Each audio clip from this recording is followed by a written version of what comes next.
इस संसार में जीव जब जन्म लेता है उस दिन से लेकर उसकी मृत्यु तक वो क्या कर्म करेगा, वो क्या संग पाएगा, वो कैसे मित्र बनाएगा, वो कैसे विषय वासना विचार इच्छा रखेगा, वो हर चीज, कुछ चीजें तो पूर्व नियत हम कह सकते हैं।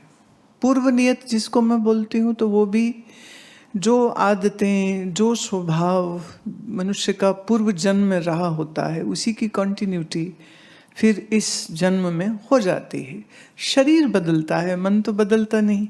इसलिए अगर मन बुरा है तो वो नए शरीर में बुरा है, अगर मन अच्छा है तो नए जन्म में वो अच्छा है। हमारे परिवार भी हमको कैसे मिलेंगे ये भी हमारे ही किए कर्म के अनुसार नियत होता है कि कौन माँ पिता होंगे, कैसा घर परिवार होगा, वो विचारवान होंगे कि राक्षसी कर्म करने वाले होंगे कि दुष्ट होंगे कि मृदु होंगे कि सात्विकी होंगे। तो आप अपने बाएं दाएं अगर देखेंगे समाज में तो आपको क्या नजर आएगा कि हर व्यक्ति एक कहानी है। हर व्यक्ति का जीवन एक अनेक घटनाओं का संग्रह होता है। ये अभी जिस परिवार को मैं मिली हूँ, अब इस परिवार की कहानी ये है कि 1998 में आर्य कॉलेज लुधियाना में सत्संग था और उन दिनों सत्संग का समय हम रात को रखते थे, क्योंकि ये लगता था कि दिन भर तो सब काम करते हैं तो काम छोड़ के कैसे आएंगे, तो हम थोड़ा लेट रखते हैं। तो शुरू होता था 7:45, खत्म होता था करीब 9:15 9:30 पर, सिर्फ इस विचार से कि सब लोग उसमें आ सकेंगे, दुकानदार, बिजनेसमैन, नौकरी पेशा। तो मैं दोपहर या शाम में रखूंगी तो वो आ नहीं पाएंगे। उसी कार्यक्रम में मैंने ये बात कही कि शरीर ईश्वर का बनाया हुआ मंदिर है, तो इसको दूषित मत करिए, शराब मत पीजिए, और अगर आप शराब पीते हैं तो संकल्प करिए कि आप नहीं पिएंगे, और अगर हिम्मत रखें तो मेरे सन्मुख आकर के ये प्रण ले लीजिए, और जो ये प्रण लेगा मैं स्वयं सबके बीच में उनको शाबाशी और उनको एनकरेज करने के लिए मैं कुछ प्रसाद अपनी तरफ से दूंगी।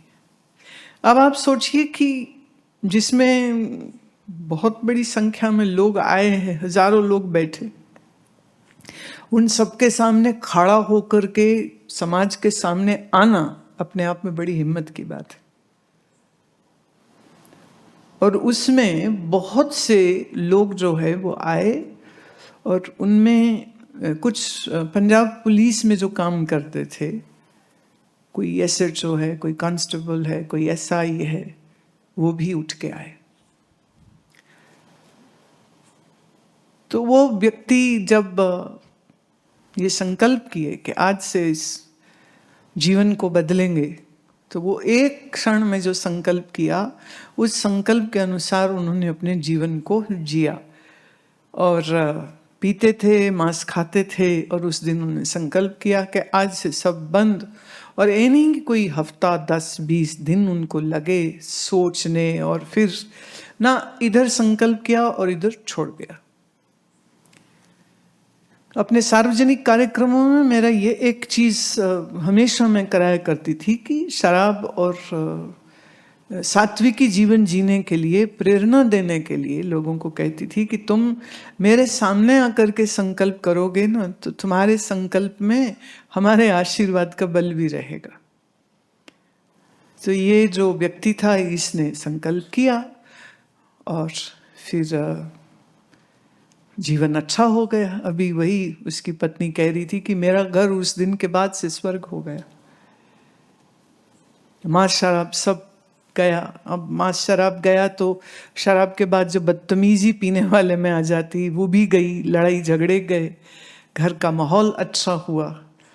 और अभी वो ये कह रही थी कि उसके बाद जब टीवी में भी सत्संग आता था तो वो सोफा या कुर्सी में बैठ के नहीं सुनते थे, वो तुरंत जमीन पे बैठ जाते थे कि टीवी में मैं गुरुजी के बराबर कुर्सी में बैठ कर के गुरु माँ को कैसे सुन सकता। तो वो जमीन पर बैठ करके सत्संग श्रवण करते थे और यथा उचित जो वो साधना कर सकते हैं वो कर रहे थे। फिर हार्ट अटैक से उनकी मृत्यु हो गई। संजोग की बात है कि मैं फिर लुधियाना ही जब गई तो मुझे ये मिलने आई, वहाँ पर बहुत बहुत रो रही थी। सबके बीच में अब सब पहचानते थे, परिचित थे कि अपना सत्संगी परिवार है। वहीं सबके बीच में मैंने कहा कि जाने वाला गया, उसकी शरीर की यात्रा उतनी ही थी, इससे ना तो तू अधूरी हो गई है न तेरा जीवन कम पड़ेगा, तेरा जीवन तेरे ज्ञान से चलेगा और तुझे अकेला महसूस करने की आवश्यकता नहीं है। कोई आवश्यकता तेरी पान पड़े, कभी कुछ समझ ना आता हो, कोई राय चाहिए होती हो तो मैं तुम निसंकोच मेरे तक आ सकते हो। जो सहायता मैं कर सकूंगी वो सहायता सब मैं करूंगी, पर तुम रोना मत। भारत के हमारे समाज में ना विधवा स्त्री के लिए जीवन बहुत कठिन। आधे समय तो लोग ही कह देंगे हाय कितनी बुरे कर्मों वाली है कि पति मर गया। मतलब आधे से ज्यादा लोग तो यही बात बोलते रहेंगे कि तेरे ही कर्म खोटे थे, नहीं तो तेरा पति न मरता। एक तो बेचारी अपने जीवन साथी के जाने पर दुखी होती है और उस पर ऐसे ऐसे लांछन और ऐसी ऐसी कड़वी बातें समाज कहेगा कि वो बिल्कुल टूट जाती है। और ऐसे में बच्चों का पालन पोषण करना और खुद अच्छा जीवन कैसे जी सकती है। मैंने कहा अब एक ही काम तुमको करना, आज के बाद रोना नहीं है कि पति नहीं है। पति नहीं है, परमात्मा तो है। और पति हो या पत्नी, शरीर तो किसी का भी अजर अमर नहीं है। या पत्नी पहले मर जाएगी या पति पहले मर जाएगा, दोनों में एक चला जाता है। तो क्या करें इसमें। तो इसलिए अपने जीवन साथी के साथ नहीं, ईश्वर के साथ जुड़ के अपने जीवन को जीना। आज वो अपने बेटे की शादी का कार्ड देने आई। उनको ऐसा लगता है ना लोगों को कि इतनी पुरानी बात है। हाँ, और तो पूछा ना मैंने बेटे को कि क्या काम करते हो। उसने कहा मैं पुलिस में हूं। मैंने कहा पिताजी वाली जॉब मिल गई ना तुमको। तो रोने लग गया कि आपको याद है। कैसे याद नहीं रहेगा। 25 साल पुरानी घटना है, लेकिन मेरे स्मृति पटल में तो वो सब कुछ उतना ही साफ है जितना इस समय तुम लोग मेरे सामने बैठे हो और जो भी घटना घट रही है तो वो भी स्पष्ट। तो उनको हैरत होती है ना कि अच्छा आपको याद है। तो भाव में, प्रेम में दोनों माँ बेटा रो रहे थे, पर रोने में ये खुशी थी कि यहाँ अपने सो कॉल्ड अपने याद नहीं रखते हैं और इतने लंबे गैप के बाद मिल रहा है, पर मुझको याद है। और मुझे ये भी पता है कि जॉब जो मिला है वो पिताजी का ही जॉब है जो उसको मिला है। ऐसी गवर्नमेंट की पॉलिसीज होती हैं कि अगर उनका कोई एम्प्लॉई मर जाता है, उसकी डेथ पर उसकी फैमिली मेम्बर को, अब उस समय तो बच्चे बिल्कुल छोटे थे, लेकिन जब वो उस उम्र में आया है तो वो जॉब उसको निश्चित मिल गई। समय के साथ सब कुछ बदलता है, उसको तो कोई रोक नहीं सकता है। बच्चे जवान होंगे, जवान बूढ़े होंगे, बूढ़े समय पाके मर जाएंगे। ये क्रम है जो चल रहा है। काल की जो चक्की है ना, इस चक्की में हर दाना एक दिन पिसेगा। हर जीव जो जन्मा है वो मरेगा, ये सत्य है। वो इस वजह से मरे कि वो उस वजह से मरे कि वो किस वजह से मरे, ये सांत्वना हम लोग अपने मन को देते हैं कि अच्छा कैसे मर गया, अच्छा कैसे मर गया। अरे भाई मौत आई थी इसलिए मर गया, इससे सरल और उत्तर कोई हो नहीं सकता। तो जिसकी जब मृत्यु का क्षण होगा वो उस क्षण पर शरीर नष्ट हो जाता है, स्थूल शरीर नष्ट हो जाता है, लेकिन मन तो जिंदा रहता है। मन अपने कर्म की गठरी लेकर के फिर एक नए शरीर में, फिर एक नए जन्म में, एक नई यात्रा उसकी फिर शुरू हो जाती है। नहीं, जो चीज बदलती है वो है दो। एक, अगर आपके जीवन में कोई संत रहे हैं या कोई हैं, तो वो संत की उपस्थिति उसके साथ हमेशा रहेगी।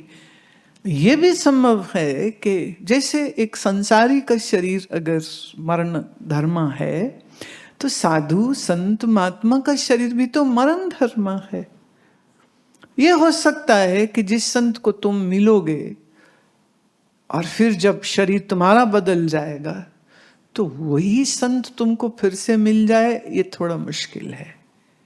लेकिन कोई न कोई खिला हुआ तत्वज्ञ महात्मा पुनः फिर जीवन में उसको मिल जाएगा, और सत्संग, श्रवण, साधना, ये सारी यात्रा उसकी फिर से प्रारंभ हो जाएगी। मैं तो रोज देखती हूँ, रोज देख रही हूँ। आज ही सुबह हमारे एक शिष्य की दिल्ली में मृत्यु हुई, और सिर्फ 3 दिन पहले उससे, 3-4 दिन पहले ही सिर्फ उससे वीडियो कॉल में मैंने बात करी, क्योंकि कैंसर पेशेंट थे। कैंसर एक बार ट्रीटमेंट हुआ, चला गया, फिर से रिमिशन हो गया, फिर से वो सब कीमो रेडिएशन चली उनकी, लेकिन इस बार जो है वो शरीर साथ नहीं दे पाया। पर मुझे उस समय जरूर लगा कि मेरे लेफ्ट राइट जो थे ना, उन्होंने उस समय थोड़ा ध्यान नहीं दिया। फिर मेरे मन में आ रहा था कि इस समय ये जो मेरे से वार्तालाप कर रहा है ना, कोई मेरी और उसकी इस वार्तालाप को रिकॉर्ड कर लेता। क्यों? क्योंकि उसको डॉक्टर ने उसकी फैमिली को बोल दिया था कि 4-5 दिन ही जीवन है अब इनका। बेटे को भी मालूम था, खुद उनको भी मालूम था, और बाप बेटा आपस में यह बात कर रहे थे कि जब आप आगे जन्म लोगे तो क्या हम फिर मिलेंगे, क्या हम आपको पहचान पाएंगे? पिता बोलता है कि मुझे क्या पता मेरा क्या जन्म, कुत्ता बिल्ली बनूंगा कि इंसान बनूंगा कि क्या बनूंगा, मुझे नहीं मालूम। बोले पिताजी, आप तो सत्संग जीवन भर सुनते रहे, आप तो हंस रहे हो, क्योंकि जब वीडियो में ऐसे आमने सामने नजर मिली ना, तो वो जय हो जय हो जय हो, कितनी देर तो बस यही वो बोलते रहे, जय हो जय हो जय हो। गले में उनके रुद्राक्ष की माला थी, उसमें मेरी तस्वीर का एक लॉकेट था, तो वो ऐसे माला पकड़ पकड़ के मुझे दिखाए, यही सब कुछ है, सब कुछ है मेरे पास, सब कुछ है, सब है, सब है। और वो हंसे जा रहे हैं कि मेरे से आप बात कर रहे हो। वो एक बार शिकायत नहीं करी कि मैं क्यों मर रहा हूँ, कि मैं ठीक क्यों नहीं हुआ। उन्होंने न शिकवा न शिकायत, बस वो खुशी से जय हो जय हो जय हो बोलते चले गए, हंसते चले गए। अब वो नेजोफेरिंग्स पाइप लग रखा था, पर कोई तकलीफ नहीं, उसकी कोई तकलीफ नहीं है, उसमें वो आराम से मेरे से बात कर रहे हैं, शिकवा नहीं, शिकायत नहीं, और हंस रहे हैं और कहते सब ठीक है, सब बढ़िया है, आपसे आपने दर्शन दे दिया, मेरे लिए सब कुछ हो गया। तो बाद में उनके बेटे ने ये बात कही कि एक्चुअल तो डॉक्टर ने बोला था कि शायद ये रात भी नहीं निकाल पाएंगे, और सुबह मेरी बात हुई उनसे जब फोन में, तो कह रहे थे शायद अभी पापा को गुरु माँ से बात करनी थी, इसीलिए वो मरे नहीं। अब उनकी बात हो गई है, उनकी इच्छा दर्शन करने की थी वो पूरी हो गई है, तो अब वो बिल्कुल खुशी खुशी जस्ट तैयार बैठे हैं कि जब निकले तो निकले प्राण। कोई बेबसी नहीं, कोई तकलीफ नहीं, कोई शिकायत नहीं, कोई दुख नहीं। कह रहे वो बाद में भी कितने देर तक हंसी में हंसते हुए खुश हो करके ये बताते रहे। तो बताओ मौत क्या बिगाड़ सकती है उसका जिसकी बुद्धि में ऐसे ज्ञान चमचमा रहा हो, जिसे ये निश्चय है। और वो एक अच्छे साधक थे, अच्छी वेदांत की पकड़ थी, और ये निश्चय बहुत क्लियर था, देह तो मैं हूं नहीं, देह का मरना मेरा मरना नहीं है। जब मेरा मरना है नहीं तो मैं पीड़ा क्यों महसूस करूं। यात्रा है एक, पूरी हो जाएगी फिर जब कभी। और ये निश्चय, मैं तो कितने सारे, मैं तो अभी सबका स्मरण आ रहा है पिछले 2-3 साल में जितने भी शिष्यों की मृत्यु हुई है, लगभग सबने एक ही बात मुझसे कही, बस जल्दी मिल जाना। इस बार बड़ी देर से मिले, कोई 40 में मिला, कोई 50 में मिला, कोई 60 साल की उम्र में मिला, जल्दी मिल जाना, देर नहीं करना। मैंने कहा अब जितनी तड़प रखोगे ये तो ईश्वर की क्या खेल होगी, ये तो वही जाने, संजोग वो किसका कब बना देगा। पर जब यहाँ मेरे पास 1 हफ्ता जन्मा बच्चा आता है ना, और घर वाले कहते इसका नाम रखो, और जब घर वाले कहते हम तो सत्संग कभी सुने नहीं थे, अचानक से टीवी में आपको देखा, और ये वो समय था जब स्त्री गर्भवती हुई है, और उसके बाद टीवी में उन्होंने मुझे देखा और फिर सुनना शुरू किया, उसके पहले कभी सुना भी नहीं। साधु गुरु संत सत्संग का कुछ पता ही नहीं है उनको, लेकिन गर्भावस्था में वो सत्संग सुनते रहे। और जब जन्म हुआ तो जन्म से पहले ही मन में धारणा बना रखी कि नामकरण तो गुरु माँ से कराएंगे। तो कहीं कोई गुजरात से आता है, कभी महाराष्ट्र से आते हैं, कभी उत्तर प्रदेश से आते हैं, कभी मध्य प्रदेश से आते हैं, कभी पंजाब से आते हैं, कभी दिल्ली से आते हैं।